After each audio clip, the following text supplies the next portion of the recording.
Hey guys, welcome back to another episode of the Sober Spartan podcast. I'm your host, Andrew Nichols, and as always, I've got another good guest for you guys.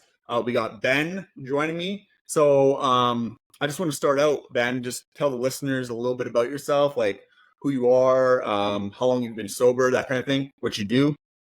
Sure, no problem. I've been sober for a few days over 25 months now. Oh, nice. What I do for a living now is I'm a health insurance agent with a unique product because it's underwritten. I work mostly with people that are already healthy. As far as who I am, I'm a dad, and I'm a guy who likes to help other people. I like to live a life of service, servant leadership in my household and in my church. Um, Recently lost my dad, so I'm learning a lot of new things about how to deal with those emotions and how to help take care of the family that's still left. And I'm also a guy who loves to go to the beach, so I moved to Daytona Beach, Florida, where I enjoy really mild winters and really hot summers. That's not bad. I live up here in Canada, so in the summer it's super hot, but in the winter I've got like 4 feet of snow where I'm living. I'm pretty jealous of the Florida lifestyle there. But just jumping into it, I kind of want to get a picture of like what life was like before you ended up getting sober. Like what was your like routines like, your health, all that kind of stuff. So I would say I started back when I was around 14 when I realized that NyQuil made you feel good. Oh yeah, I I've been there. yeah, I thought, oh, and I took the regular amount. I wasn't like, blah, blah, blah, blah, blah. It was the regular amount. I'm like, ooh, Mhm. this is a combination of fun things, but I didn't use it very often. I just thought, oh, this gives me a feeling of euphoria. I didn't know what to call it back then. It just felt good, right? And the place I grew up in was very similar to Canada. In fact, we get all the Canadian cold air. It's the very northwest corner of Iowa, right Okay. by the border of South Dakota and Minnesota. And so when folks that are straight north of me over the border in Canada were experiencing negative 60 degrees, I would have negative 20 degrees. So there was Oh about a yeah. 40-degree warmer temperature. But still, when you're talking negatives, it's always, always, always cold in the winter, and the wind never Yeah. stops blowing. If you went 50 miles further south from where I lived, you got to Sioux City, Iowa, and the jet stream never came down that far in the winter. Yeah. So somewhere between where I lived and where Sioux City was the delineation. Anyway, I was stuck Mm. inside 6 months out of the year because I hate being cold. And that was my excuse anyway. And I smoked cigarettes. And so I thought, well, if I Yeah. can add a little bit to it, pop into probably closer to 16, I found alcohol. Well, I found it before then, but I, enjoyed it more often then. Again, we're talking about beer, not hard liquor very often. If there Okay. was hard liquor involved, I was going to be on the floor in no time. I was like Yeah. the little guy. And then moving into college, I figured out that when I was doing a low carbohydrate diet, that if I did want alcohol without carbohydrates, we'll just go ahead and get the Everclear and pour it with lemonade or something. Yeah. It Good took a long stuff. time. Yeah. Oh my gosh. That that definitely put me at a disadvantage in college. Felt great while I was Hmm. doing it, but Yeah. the next day was a little bit rough. I can still do it Oh, though. I'm still in my early 20s. Who cares, right? Your early 20s, you can survive anything. we're superheroes back then. We think so. Yeah, I think so anyway. And so after that, I moved back to Iowa again after college in North Carolina, and then uh, I wasn't really drinking anymore. And then I found that I hated life again because I was living in a place that's cold all the time. I really didn't like it. Jobs were not good. The money was not good. Hmm. And so instead of drinking, though, I really got into marijuana and loved weed. But you couldn't get good weed there, so it was always ditch weed. It was Yeah. horrible stuff. Once every 6 months, you can get the good stuff. But I didn't know anybody. I didn't know any dealers. I just got it from friends, usually in small quantities. And that was fun for a while. In about 2004, I quit that. Um, and was pretty sober, just a little bit of beer here and there, a little bit of wine here and there. And things were going good. My business shot up. I was selling puppies on the internet with a breeder in that Oh area. yeah. We had our best year, about $300,000, Oh and wow.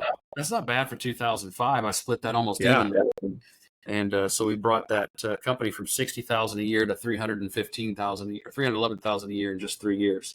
So I worked really hard and got some success. And then the economy in 2006 started to taper off. We know Hmm. 2008 was the crash, but 2006 was the beginning of people not having money for puppies. And so Yeah. I ended up moving to Tennessee, and I went from drinking beer to drinking what's called Wiser, which is a Canadian product. Yeah. You We don't buy. get wiser with it, that's for sure. Oh no! We enjoyed ourselves, but we got dumb. And so I had a lot of Wiser bought up by the box, and eventually moved back to Iowa again. You're seeing a pattern here of me moving back to a place I hate over and Yeah. over because Been there. my wife had already been married. There was already kids Hmm. involved, and I had to stay close to Iowa if I wanted to get married to her because there's issues with visitation rights, stuff like that. Definitely don't Yeah. want to take dad's rights away. And so I moved back to Iowa again, thinking, oh, I can take it for a couple of years, then we'll get everybody moved to Tennessee as long as we can get things moved through the court system. It took 12 years, 12 years of living in Iowa. And I Wow. started out really strong, just a few beers now and then, like 2 beers a night, nothing major, very easy to Yeah. explain away.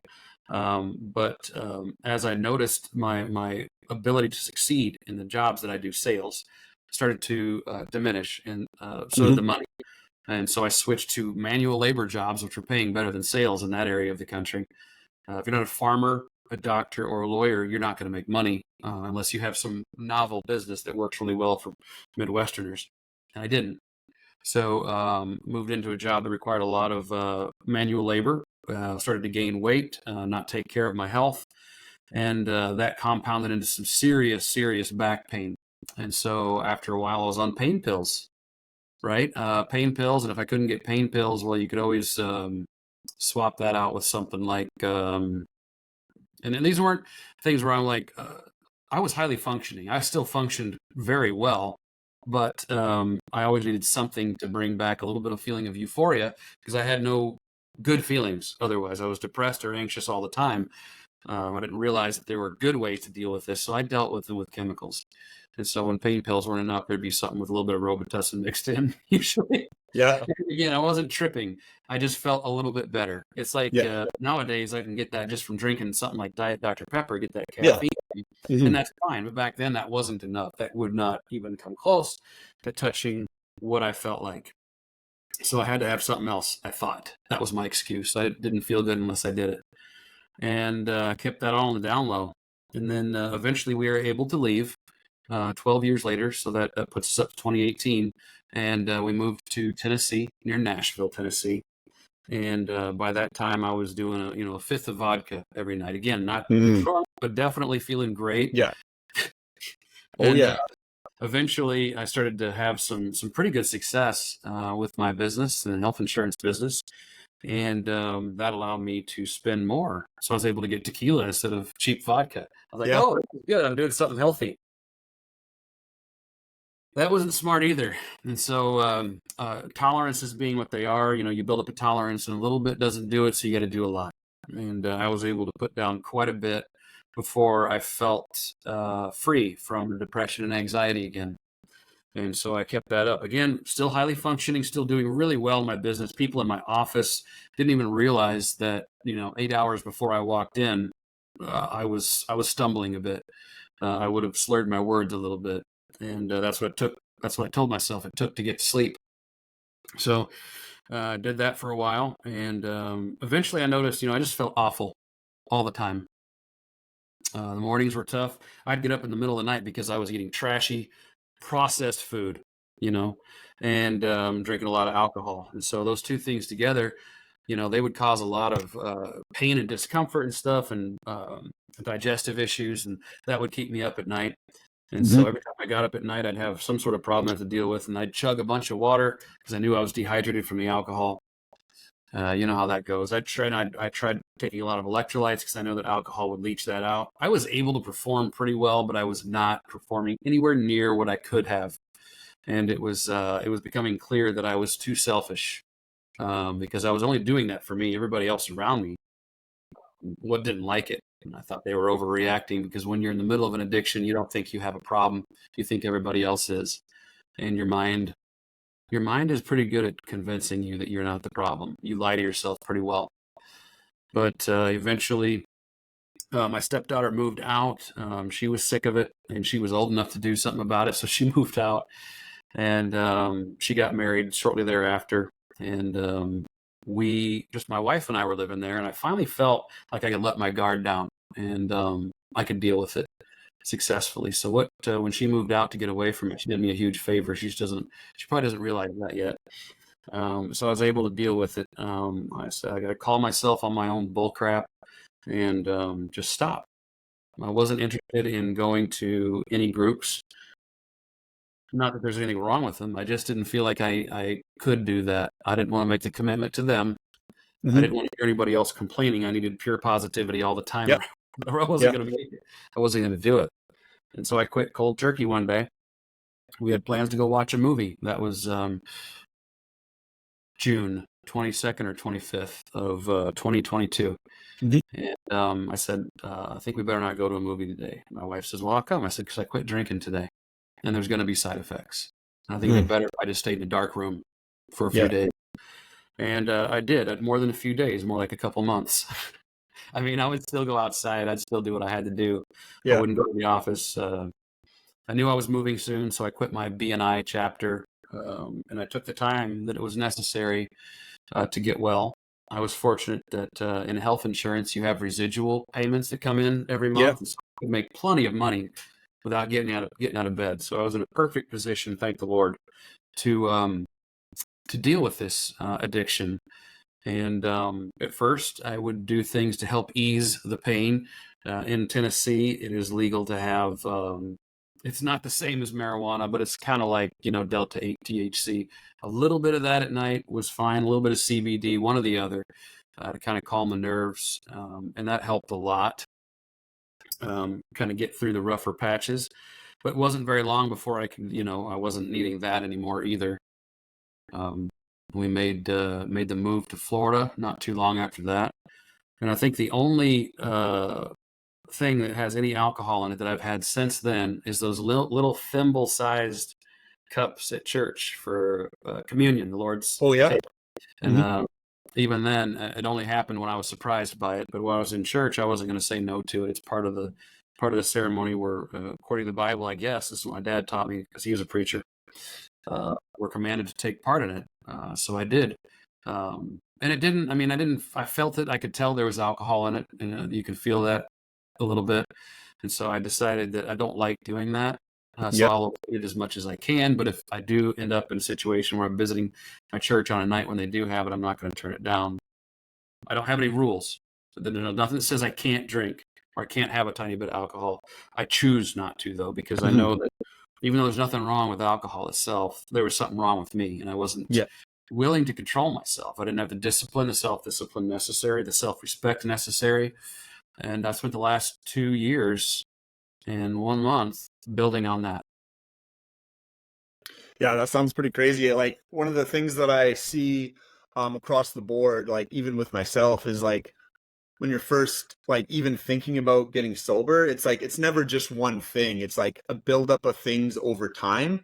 And then there's that one thing like the that changes everything and you're just like, okay, screw this, I gotta call it quits. I gotta make a big change, all that kind of stuff, right? So it's no, I definitely get it. And like especially like doing things like even having a little bit of alcohol like with your church and stuff, like I could see how that could like be a possible trigger and it could go out of control. Because I know for me, there's been times where I said I can go out have just one, and then I would just have the one that was before I actually got sober, and then but I'd be thinking about it the whole time. I'd almost be like sweating like at home, like oh I want to get some more, right? Just because like the alcohol affects people differently, right? Um, but I guess what and maybe you already said this, but what was that like I guess the straw that broke the camel's back that made you think like, hey, now it's I need to make a change here. At the time, my local health insurance office was about 6 months away from closing and moving to a new location. I knew that was going to happen. I could see the writing on the wall. Hmm. I love the people that work there, love the office, but it wasn't going to be sustainable. So I noticed some friends of mine were going into solar, sales, and I noticed that it was Mhm. going very well for them. And I knew that I had the skill set, and I also know that I would help people without causing them problems. I'm an ethical salesman. I do things that are right for the customer. Yeah. I got into that, and I knew that I would not be able to perform anywhere near where I needed to Mm-hmm. reach the goals I had if I was still drinking every day. So I had to quit it. There was no question. And so I was gearing up for that, and I kept looking for a reason to quit that was stronger than my addiction. And there wasn't one until I think when my stepdaughter moved out, that she gave me a gift she didn't realize she was giving me, that I could let my guard down around my wife, but no one else. That's the only person that in the world that really I can let my guard down around, or that I let myself let my guard down around. And so I was able to face what was wrong with me um, at that point. I was in a place where I could do. It was safe enough, or at least I felt safe enough to do that. So there was a big ego in the way, and Mm. Yeah. once it was the wife and I, that ego could finally be dealt with healthily. So Okay, and going back to like when you said you were first getting sober or whatever, and you just stayed in your room for like basically months, like was there anything that you were doing during that time, or was it just like straight up like I gotta just cut myself off from the world? I cut myself off from the world. I slept a lot. I mean, I still had phone conversations with people. I still took Mhm. care of my health insurance clients, and if someone called and needed a health insurance policy, by golly, I was going to sell it. There's no Yeah, question. I was still going to do my job and do right by my people, but I didn't go into the office much. I didn't participate in much of anything outside of my home. I used to, the way that I would drink would be when I smoked cigars outside on the balcony. I was up on a hill on the third story of an apartment complex, had a beautiful view of Franklin, Tennessee. It's a beautiful town if you've ever been there. And I just stopped the drinking and started just spending a lot of time out there. So I needed time away from people. I needed time yeah, away from responsibility. I needed to stop producing sales constantly and get away from all the pressures that made me, or I guess just kind of led me to want to drink more. And I wanted to get away from all of that. I would still do my job as I needed, but the bare minimum. And I took that time to see if I would be successful. Uh, and I wasn't sure of myself, but I knew I had to do something. I also knew my health was going to deteriorate. My organs were not going to hold up if I kept going at the pace I was. And it was just, I felt terrible unless I was drinking a lot. And it took a lot to make me feel decent. It took a lot. hmm That was not good for me. So I had to, I just had to find something, a way to, something I had to give. yeah. No, that makes a lot of sense because like a lot of people that I talk to, it's the same type of thing. It's like they're not really too sure what to do, so what they do is just kind of close themselves off and like get themselves away from all the stuff that like even like tempts them, right? Because even for Yeah. me, when I was first getting sober and stuff, like I had tried multiple times before, actually the last time, and one of the patterns that I seen was um I would go and try to live the same life, hanging out with the same people in the same environment, all that kind of stuff. And then every time I did that, I couldn't get it to stick, right? So going forward, like, and I didn't even realize this in the moment, but I think subconsciously, like, I knew I had to do more than what I was doing before. Yeah. So for me, I ended up like literally leaving my whole town, changing all the friends I hung out with and stuff. Like I was really fortunate in my journey where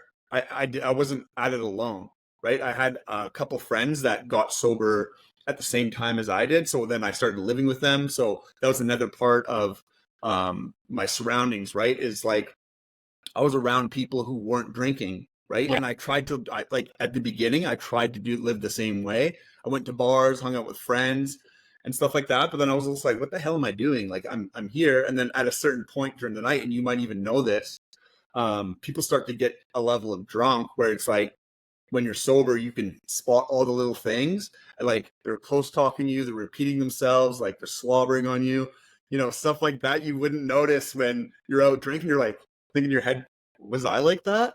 It's like it's so crazy, but it kind of pushed me away. Yeah. Um, so it's like it's the same thing all the time, right? But during your transition period, like, did you find any ways to kind of manage cravings or anything like that? Yeah, just to try to take the sharp edge off of them. Those that Delta 8 THC. Mm. I didn't want to smoke anything because I don't like coughing, Yeah. but they were. I called them my special gummy bears, and you didn't have to take very many of them to just get a little bit of a euphoria, which was what I missed from drinking. Like Mhm. I read a lot and I watched a lot of videos about why I was addicted because I wanted to understand it. Yeah. And I always chased things that gave me a specific feeling. I didn't know what to describe it as, but I can tell you now it's euphoria. But when I would take a drink, my pulse would go up, right? Yeah. Energized. So it would start a feeling of euphoria. And Mhm. when I realized that's what it was and did some more research, well, that is the if there is an addiction gene, that's it. It's the way that you respond to certain chemicals, the way your brain releases chemicals to make you feel good in response to what you're consuming. So when I realized that's what was happening, I realized what I thought I was missing in life, even though I really wasn't missing it. You can get by just fine without a constant feeling of euphoria. Yeah. You just have to fix the things. You have to call yourself on your own bull crap. You have to stop bad habits. You have to stop eating like you're eating for two. And you have to stop eating crap food. You have to start buying healthy food and doing healthy things. Get sunshine. Walk a lot. Walk a lot. Work out. Those things that are so simple, they work. And now I'm learning fasting, and fasting helps a lot to bring yourself to that good vibration, that good mood feeling all the time. So yeah, that lost my train of thought, but basically, yeah, that's the long and short of it. Yeah, and that's another thing that I see too. It's like some people out there in the sobriety community, they kind of like look down on people who use like marijuana or other things like that. But I think at the end of the day, it's like it's not a one size fits all thing because I've smoked pot and like had gummies and stuff like that after I ended up getting sober from alcohol, but I never really had a drug problem myself. Like I did lots of drugs when I was drinking, but Yeah, as soon as the alcohol stopped, all that stopped, right? So I did the odd, like I smoked a couple joints here and there, I had a couple gummies, but that was never really my thing. And then like I kind of like maybe I don't know, lack of a better like kind of word for it is like I kind of grew out of it because like now like marijuana and stuff like slows me down and I'm more of like a high energy like go go go go and it's like whenever I had like a gummy or something is like I just wanted to sit on the couch and relax and whatever, right? But I'm just it's full great chisel, get up and go, right? So if you're it playing just video. wasn't for me. Yeah, but I understand that too. I don't like to be my boom paw, my dad's dad. We called him boom paw from West Virginia, and he quit drinking. I think when he was 40, 30s or 40s, and I think the question was asked of him, "Why don't you want to drink anymore?" And he says, "I don't want to be out of control.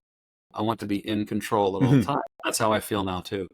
I don't want to do anything to take me out of control, and so I stay sober. I mean, you're talking about a guy. I don't stumble. I don't slur my words anymore ever. If you call me on the phone anytime, I'm going to be able to help you with whatever the issue is you're trying to solve. And that's a different lifestyle completely. That's people can now depend on me, and that's what I wanted. I wanted to be dependable. I wanted to have integrity with myself. I wanted to have the self-respect that goes along with those two things, and I wanted to have self-discipline that I could count on, right? And so that's what I worked on, and so far things are going really well. All those things considered, it's going really well.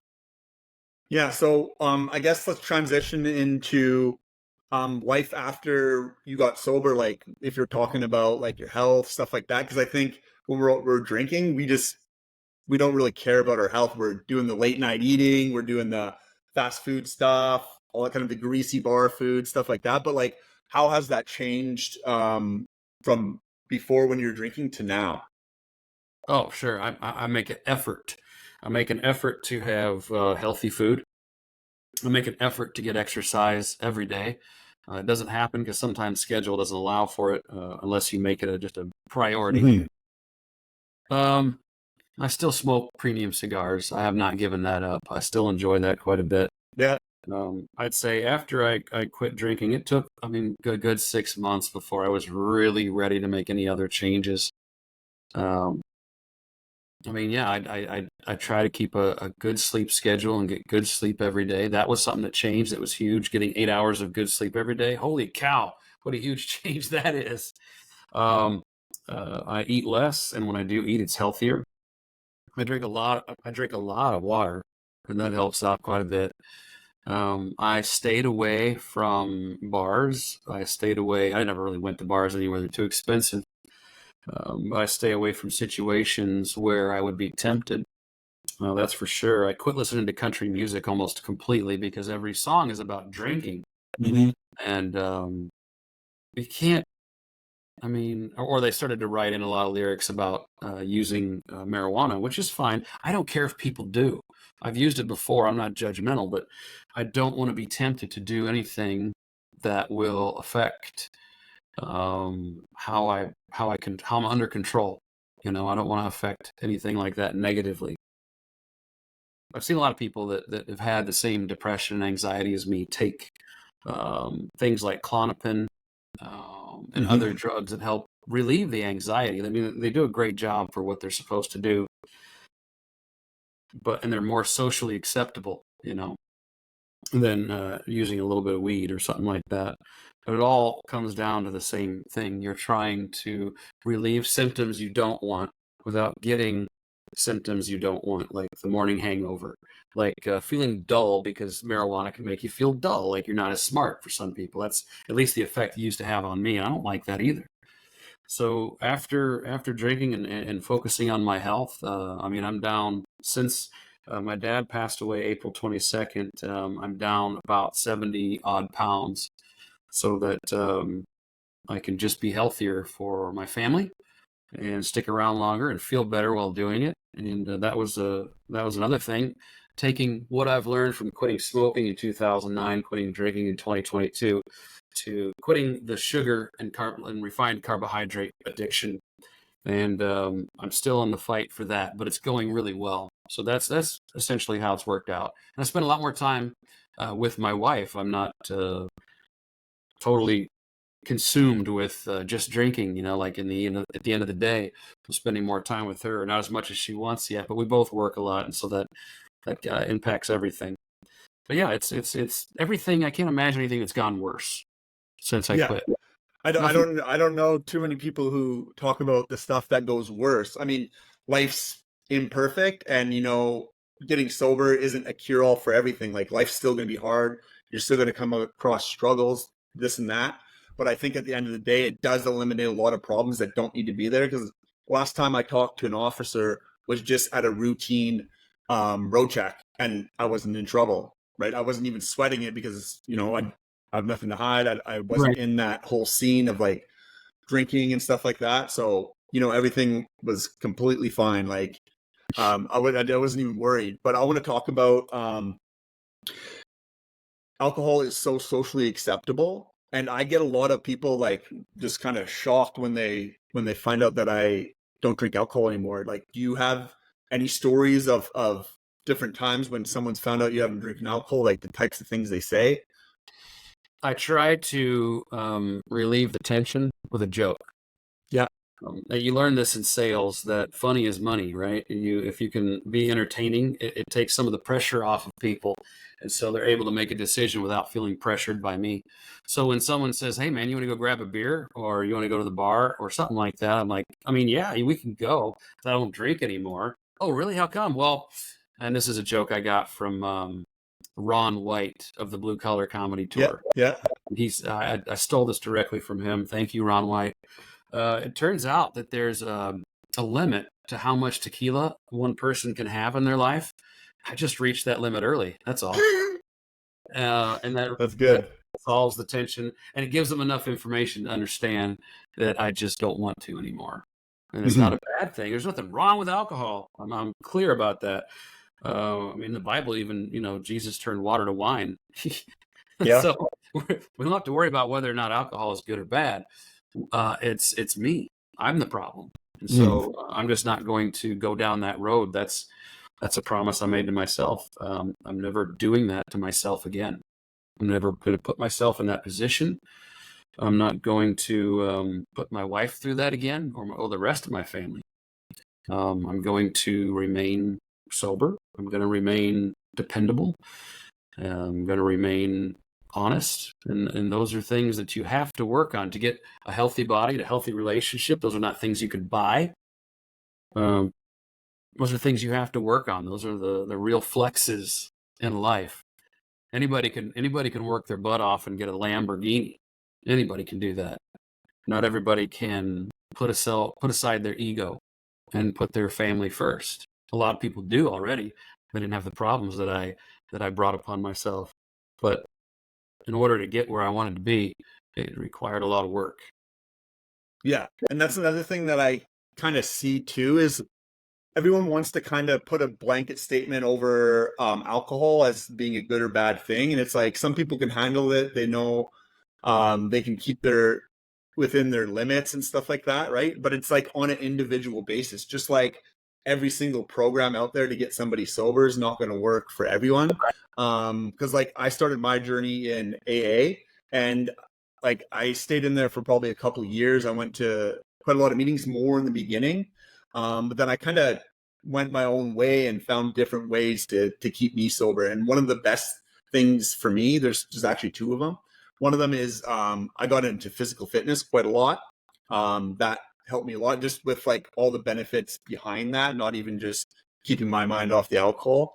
But then another one is just keeping busy in general. Because I Mm-hmm. know for me, if I'm just left to my own devices and just sitting around not really doing anything, right, then I get into a lot of trouble that way. So is that another thing that like you found, like you've been able to keep yourself busy with other things to kind of replace going out and drinking, like hobbies and work and stuff like that? Absolutely. A lot of it was just watching sales trainings. Yeah. They are kind of dry sometimes, but watching sales trainings, I used to walk a lot at night. Hmm. My premium cigar habit, it's rather expensive sometimes, but it does keep my mind off of other things. I built my own Netflix server basically on my computer, Oh, nice. and I've got hundreds of hours of content I can watch. I provide my fans, if you want to call them that, my friends and family and stuff that are on Facebook with a lot of content. I'm constantly just trying to think of ways to invest in the future. I don't have to work as much anymore. I do go to the beach as often as I can and get that experience. I mean, the things that I do bring me that happiness, a little bit of that euphoria that I was always chasing from chemicals, because I'm happy doing them. Mhm. I enjoy what I'm doing, and I find more enjoyment in the mundane things, doing the dishes, Yeah. mowing the yard. I mean, things to make my life easier, make my wife's life easier. My stepson lives with us. I'd love for him to come on your show sometime. He's used to being upfront about it and really open about it. His sober journey, and he can provide a lot of insights into what's helped him. And so we've been going through that together. He's been sober over 18 months, Oh, and wow. me about 25 months. Right on. Different chemicals, but definitely similar traits, you know. Yeah. And we've been able to support each other.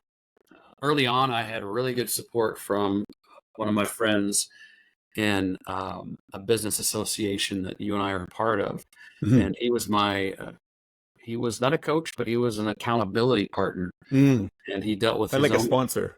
Yeah, kind of like that. He was his own accountability. He was accountable to me, and I was accountable to him. And maybe it was Hmm. only once a week that we would talk in the beginning, but it was enough that I had someone who I felt was watching my back and looking out for me. And, I was doing the same, for him. And that was a blessing. That was a huge, huge blessing to have him. And so between him and my stepson and my wife, who's just a rock of support at all times, I was fortunate to not have quite as much of a struggle as some folks. Some folks end up in alcoholism because something horrible happened to them and they couldn't cope with it. I was able to cope better because I had wonderful people surrounding me, very supportive people surrounding me. They may not have understood. Not everybody understood what I was going through or why I was going through it, but they were willing to love me with no strings attached. They just loved me for who I was, and that was a huge benefit too. And prayer, it's not necessarily my prayer that made the difference. I don't even pray that well, but it was the one I was praying to, the Lord, that made the difference. And he put me through it. He let me suffer long enough that I finally had to pray about it. I had to come back to him. There's a saying a lot of people have said, God doesn't give you more than you can handle. And my dad, who was a pastor, said he gives you just a little bit more than you can handle, so you have to come back and ask for help. And that was the way that he looked at it. And I would say from my experience, it's true that I'd bitten off more than I could chew, and I needed help. And so I prayed about it for probably years before I had the strength to do anything about it. And that, I'm certain, came from the Lord, because I didn't have it before. Where did it come from? It didn't just appear out of thin air. He arranged it so that I did, and that was the beginning of that journey. Yeah, that's amazing. And it just seems like a lot that I can resonate there is because it's not just one thing that you do after the fact to keep you sober, keep you happy. It's like a mixture of a bunch of things that you learn along the way. So the way I kind of like talking about sobriety is it's the same. It's like basically you're just on a journey of personal development. That's all that getting sober is, because you're Yeah. learning about yourself as a person, what kind of things trigger you, the different routines that you have and stuff like that. You're building new habits, and you're becoming an overall better person, right? So, no, I resonate with that quite a lot. Well, think about Uh, this. How many things did I don't know what it was like for you, but for me, how many things did I drink I drank to forget about stuff, and I never had to deal with mhm. it that way. If I leave this alone long enough, it'll go away. No, it doesn't. In real life, with sober people, you've got to deal with these issues as they come up. So instead of running from them, deal with them. So what I had to learn was how to deal with things again, in a healthy way, how to cope with things in Yep. a healthy way, and that required a lot of personal growth. I had a lot of help from that business association that we're a part of, Mhm. because there's a lot of folks in there that have taken their own sober journey, and they have dealt with a lot of the same things. So that was able to compress time, so to speak, or speed Yeah. things up, because I had people that have been through it, and I had a lot of help. Yeah, and that's another thing I talk about a lot is like having a group and like people that have been past the journey. And that's not just with sobriety, it's with business, with health and fitness, nutrition, anything, right? You want to have somebody that's been there to be able to talk to them so you can compress that time, right? Because like a lot of the stuff, especially when you're just getting sober, like drinking to avoid different problems or struggles and stuff. It's like you see that when you first start getting sober, you're still trying to avoid it. Maybe you don't use the alcohol, but use other things to kind of run away from it. And so that's another Yeah, thing that I kind of learned and like during my 10-year journey is like just because something is easy doesn't mean it's the right path, right? And it's more often that it's the hard path that actually gets you the results that you want, right? So that's something that I learned and then when you talk to different people and you see and learn of different people's journey, like again, not even just sobriety, just like in anything, it's people had to come up against challenges and overcome them to get to that next level of success. And success, I think, is just whatever you want it to be. So for some people, they could be doing just a 9 to 5 job and be home for dinner at 5 o'clock to see their family. And that's success to them. Right. But for somebody else, it might look a little bit different. So, um, but what I want to ask you now is like looking back at like everything that you've been through so far in your journey, if you can go back to your future self, past self, and just kind of give yourself a couple pieces of advice, like going forward, like what kind of things would you say to your past self? um, you got to look at what things it took to stay happy and healthy after quitting. So I would have to say that what I would say to my former self is, skip college, go straight to, I would say, life insurance sales, because that hasn't changed much since then. Go straight to life insurance sales and skip all the other stuff you thought you wanted to do, and I would have been a lot happier, and I would have been retired by now. Yeah. Pretty sure I would have been done working if I had made that choice, and I never would have got into the situations that I probably would have never gotten into situations that made me want to drink. I still would want have wanted to marry my wife. I wouldn't change anything about that. But I wish I'd known back then what I know now, and I would have had better expectations of moving back to Iowa that last time that I did, and having to sit there for 12 years. I would have gotten a different kind of job, and I would have arranged it so that we spent a good chunk of the winter in a warmer climate. Mhm. I would have associated with more people that are successful, because they're the ones that can teach you those nuggets that I missed maybe growing up around a preacher's kid, to stay ahead of the game with bills, and not just surviving check to check. If I had known about those things that caused all this stress, I wouldn't have even been drawn to chemicals, whether Mhm. it's alcohol or NyQuil or whatever. Yeah. Really, it wouldn't have mattered. I wouldn't have needed those things had I known then what I know now. So I would have stayed. I'd go back and say you need to focus on doing well at making money, and when you focus on that, and you need to focus on keeping your body healthy, you can do those two things. You will have a healthy mind, most likely. And you also need to get away from a culture of people that are so different from you that they merely tolerate you. You need to go somewhere where you're celebrated, Mhm. not tolerated. Yeah. That was huge for me. Moving away from Iowa, going to Tennessee, I quit my depression medication, my anxiety medication. The only thing I was still on was heartburn medication. There was nothing else. I was able to get off of everything except for alcohol, of course.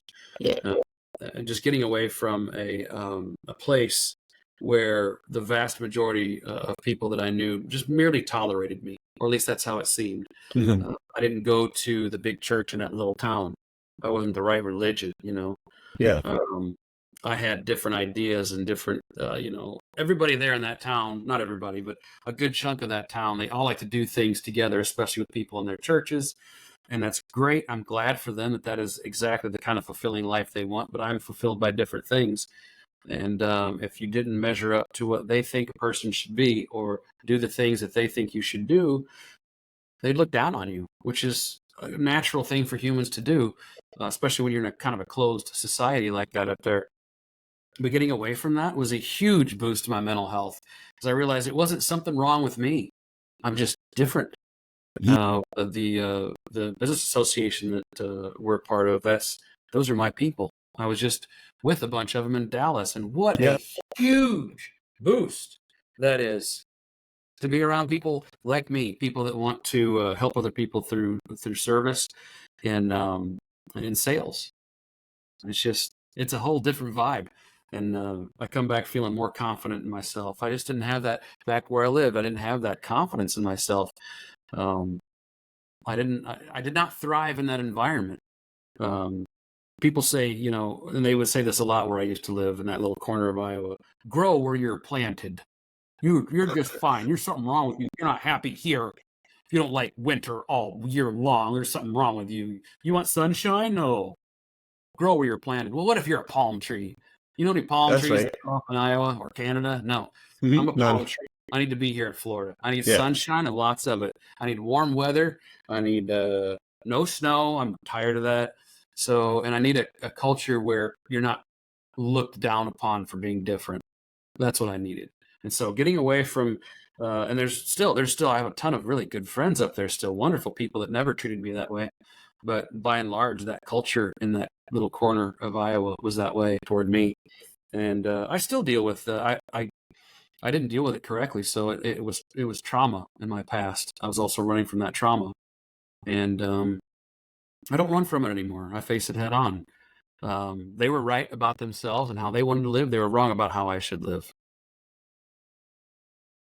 Yeah, And and it's not for other people to kind of tell you how to live, right? Like don't tell them. everyone's different. Everyone's gonna come across different things they enjoy doing, stuff like that. But what I think life is at the end of the day, it's how you feel about yourself when you're by yourself. Yeah. And so if you can be comfortable in your own skin and be able to surround yourself with people that, like you said, aren't putting you down and are lifting you up no matter what. Like you were saying, like everyone in Apex, it's the same type of thing. It's Yeah. like you don't want to bring something up because in the back of your mind you're like, oh, that's a stupid question, or but they don't take it like that. It's like, okay, this guy's asking a question hoping to learn from it so he can grow. And then Yeah. like it's the idea about the more you learn, the more you can teach to other people, right? So it's like a rising tide lifts all ships. And Yes, exactly. that's exactly why I want to just every single day just try to get a little bit better. And it's like, don't be afraid to ask stupid questions, because at the end of the day, it's like no one just comes out of the womb knowing everything there is to life, right? We're all on our journey just looking to make life a little bit better for ourselves and the people around us, right? So Some of the stuff you pick up when you're growing up. I mean, I was extremely fortunate that I had a pastor as a dad, so I got to learn about mhm. what I think is the most important thing for all of us, and that's God and salvation through Christ. But one thing that he wasn't real strong on, my parents, either one of my parents were real strong on, was uh, running businesses, and Mhm. that's where I need to be. I need to be running businesses. I don't like having a boss unless it's my customer. Yeah. So I didn't pick that up growing up, and that's something that going back, if I'd known better, I would have picked up a book, started listening to books on tape back then because we didn't have Audible, we didn't have the internet, we didn't have Yeah. Google. Where I graduated in 1997. Mm. Yes, I'm that old, and I didn't have the things that would teach me, and I didn't even know that I needed them. Mhm. Had I had that before, I think I would have been better off as well. So yeah, I mean, part of it's stuff you don't pick up because it's not a part of your core group of influence, whether it's your parents, your family, your friends. There were just things I didn't pick up on that I would have benefited greatly from knowing, and I might have walked down a completely different path in life than what I have. Yeah, you don't know what you don't know, right? And it's Yeah. like just thinking back, like when I first got into AA, literally I thought AA was like a cult.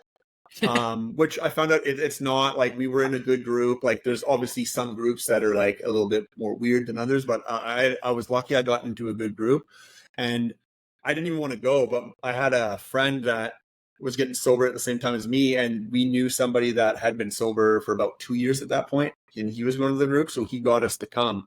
And literally, me and my friend's plan going in there is like, okay, we're gonna come here, we'll do this for a year, and we'll learn how to drink in moderation. And looking back, it's like you don't know what you don't know, but then along the journey, the aim kind of ends up changing, right? You change what you're shooting for, because now I just think back and like, what the hell was I thinking? But it's like, well, I was just starting my journey, so of course I didn't know it. No one told me that. Every single person around me was drinking and using alcohol and drugs and stuff to, like, if you're stressed at the end of the day for work, it's like, oh, I need to drink, right? And then it was nothing like weird about that. It was weird to say like after work, oh, I don't want a nice cold beer after work or something, you know? Um, but I guess like, is there anything that you can think that you would tell somebody? Because I think it's easier to get started with sobriety, like just not drinking, but to actually stay sober for long periods of time, I think there's a little more to that. So I guess talking to somebody, or like something you could say to somebody who's kind of in and out and like hasn't been able to get it to stick, like what advice would you give to that person? What problem are you trying to solve? Mm-hmm. What's the pain point? There's a reason that you want to drink, and there's a Mm-hmm. reason that you don't want to. So I'll tell people, you don't have to tell me what they are if you don't want to, but be honest with yourself about what they are. And when your reason, your why, becomes stronger than your reason for drinking, then you've got something to work with. And then I say, once you progress to that point, each day wake up and remind yourself that you're not going back to where you were. There's no way in hell you're going back to where you were. And also, you're going to face things that want to make you go back to what you were doing because it seems especially when you got a little distance between you and a hangover or something like that. Yeah. You think, oh, this wouldn't be so bad to try one more time. Yeah, it will be. It will be. Quitting cigarettes was the same way. Mhm. You can't even have one because the addiction is so strong with nicotine that you will go back. The vast majority of people will, Yeah. anyway. So yeah, I tell them, separate yourself from the problem. Separate yourself from friends and family that want you to continue being the same old you, wasting time with escapism Mhm. through chemicals, and find someone who is either going through it or has been through it to give you some tips and tricks to kind of help you stay focused, because it's no one else can do it. No one else can make you fit. No one else can make you eat healthy. No one else can make you stop doing things that hurt you and the ones you love. It has to be you. So get to that point, and you can do it quickly, where your reason for quitting is stronger than your reason for continuing on down the path you're on. Know what it is and remind yourself of it often, especially when you get a desire to go back to that. For me, it was the feeling of euphoria. I don't want to go back to that because I know immediately following that will be a hangover that I'm going to hate, and I'm going to be sick, and my brain's not going to work right, and it's going to cause me to lose sales. It's going to cause me to not even want to get up in the morning. And it's going to cause me to lose and bypass all wonderful opportunities that I had to bypass because I would rather be drinking than furthering my career or furthering my interests in investments and stuff like that. So just find your why. What's important to you? With me, I've got 3 step kids. My stepson, he'll talk about how he's got a daughter.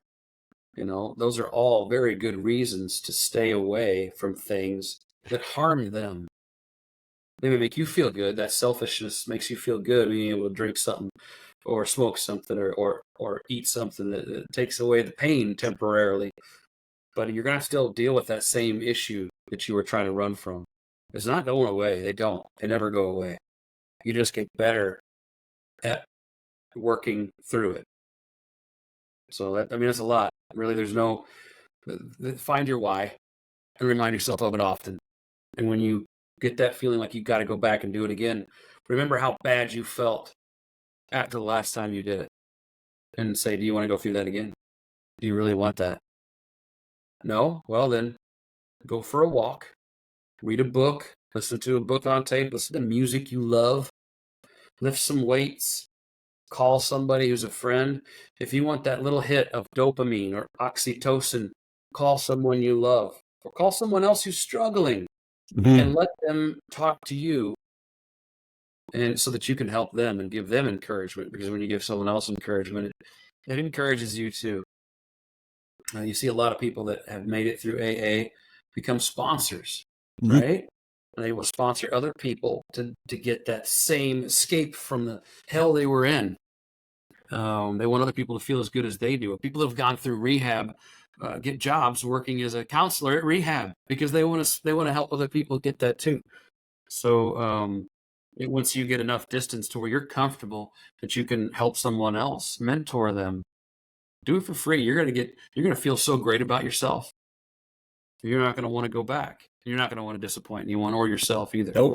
Mhm. And realize that this whole journey is about learning to love and respect yourself. That's what it is at the core. And if you don't love and respect yourself, you'll keep on doing whatever chemical it is you're on.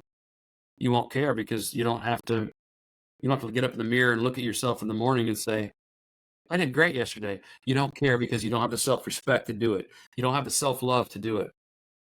You may love others in your circle a lot. Your wife, your significant other, your kids, your dog. You may love everything with all your heart, but you display characteristics and behaviors that show you don't love yourself. Maybe you feel like you love yourself, but what are you? Really, you are a combination of the habits that you have. That's what you really are, no matter how you feel about yourself. So, do your habits say, I have a lot of love and self respect? If you're taking a lot of chemicals, probably not. So, you're learning to love yourself and respect yourself. And to do that, you've got to do the things that people do to love and respect themselves. Take care of your body, eat a good diet, a healthy diet. Doesn't mean eat broccoli all the time. I mean, sometimes, but also sneak some pizza in there. You deserve it. Yeah, It means taking care of yourself so that you can take care of others. absolutely love that. That's an awesome place to end. But tell everyone like how they can follow you, find you, follow along with your journey. Oh, so there's a few ways to find me. I'm on TikTok. I don't have much on YouTube right now. I'm Hmm. definitely on Facebook. In fact, I've had some friends quit me on Facebook Oh because yeah. all they do is my posts. I learned from this business association we're in, Apex, how to be omnipresent in everybody's feed, and so I am Oh because I yeah. would like to help them with their health insurance, right? Yeah, that's right. People, they're In a just hurry to tired. serve. Yeah, tired to see. So find me on if you search for my first name, Ben, thinking about your health. Ben, thinking about your health. You will Nice. find me. Website, Facebook, TikTok, Instagram. I got the blue check on Facebook and Instagram so that you know it's the real me, not that there's anybody trying to pretend to be me. Not exactly Brad Pitt over here. So maybe more like Santa. But that you can find me pretty easily. Or Cool. and then I put my cell phone out on my website usually, so you can get a hold of me if you need to, especially if you're dealing with this stuff right now, Hmm. and you just want. I'm not someone you want to call and just complain to because I'm going to ignore that anyway. Yeah. Whatever your problems are, everyone else who's quit alcohol or drugs has had the same problems, Hmm. same ones, maybe even worse. What you need is the right direction, and then you need to put in the work. You need to stop doing what you want to do right now so that you can have the life that you want and the relationships that you want. That's what I'll be for you.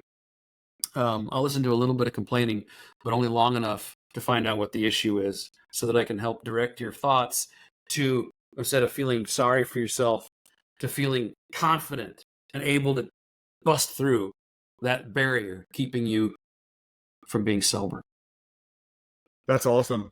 Okay, guys, go follow this guy because you're gonna get some more wisdom and stuff like that on his social media. So it was absolutely amazing having you on. I appreciate you coming on and having this conversation because I know somebody out there is going to be able to, even if they take one nugget from any of the conversations I have, it's going to be super helpful because I know I just all these one little nuggets that I pick up from all around different places, and it just builds into who I am today. So Well, thanks a lot for coming on.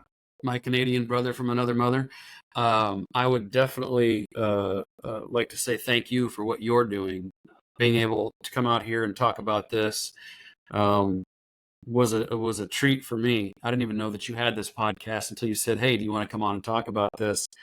I consider it an honor and a privilege to maybe help people avoid the mistakes I made, so that they can live a happier life and really so that their friends and their family can benefit from them as well. There's a lot of people who are just amazing people. They've got great intellects. They're leaders. They're artistic.